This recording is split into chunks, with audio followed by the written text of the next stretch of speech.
March 26th. We're going to do an implant on Candace here in the 1-5 area here. We had a tooth here that had a fracture in the root. We took out the root. We did bone grafting in the area. Waited 5 months. Today's we're into the 5th month, and now we're going to place the implant in this beautiful little area here. So we're going to just kind of show the outline here. She actually has ideal tissue. It's really, really pretty tissue. Really fine, nice, soft tissue. Very fine nature. So the cut that I want to make sure that I'm very accurate into the tissue here. Okay? And when I take my cut into the tissue to raise the flap to put the implant in, I want to be right against the roof of the side of the root, right down into the bone right underneath here. So right now what's happening, the tip of the edge here is getting to the top of the bone that's surrounding the tooth.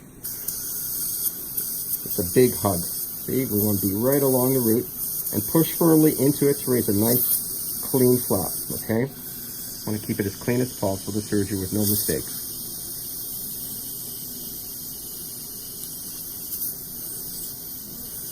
There's no room here to be a sissy. The cut has to be tight and strong into the tissue. I'm going to go from underneath now too. Now I want to let everybody know is the light that I usually use is not on because it's too bright for this. So just in order to get the video of the work, we're using the overhead light.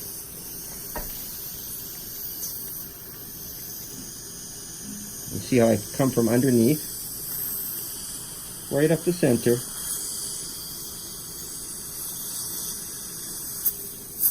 And the implant's going to go in the center, hopefully.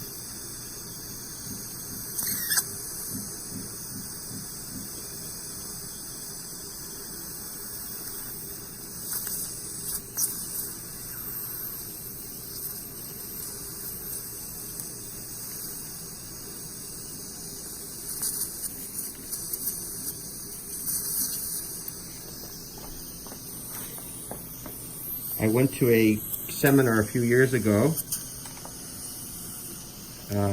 and there was a guy, a very esteemed oral surgeon from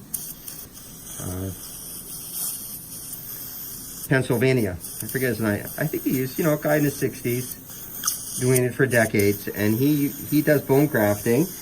And he said, "Where's my elevator? That good one. Where is it? Oh, right here."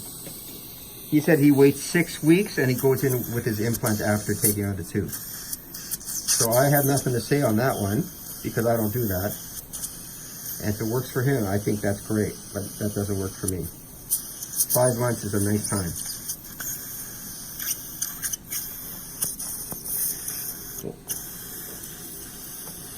Once again, for the oral surgeons and the dentists out there, I just want to plug this instrument again. I'm just starting off my YouTube stuff here, but this is the instrument of choice for raising a flap, and I'm going to tell you about it in a second. Let me just raise the flap and we'll talk about the instrument, and then we'll go do the implant. So I love this instrument. It has a little paddle here. It's sharp surgical steel. And now we're starting to raise the flap. Pretty, pretty, pretty. Now notice, also surgeons, some guys might say do a vertical flap. Yeah, you can do a vertical. But maybe you don't need to do vertical and just do a circular. If you do a vertical, when you do your suture, you have to suture up into the mucosa here, and that's a little uncomfortable. So everybody, we're looking at the bone, 6 months. This is our first surgery after now we're uncovering the area for the implant. And I want you to see how beautifully this tissue is filleting back now, right? You just cut any fibers that might be in there still.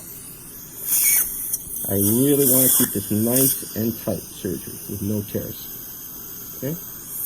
And look how thick that palatal mucosa is. It's 4 millimeters, 4¼ millimeters thick. Beautiful. And now if we look underneath, we can see right up the bone. Okay.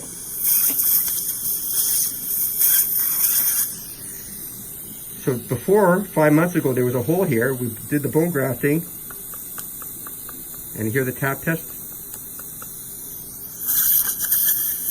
There's the bone there. Okay, let's stop.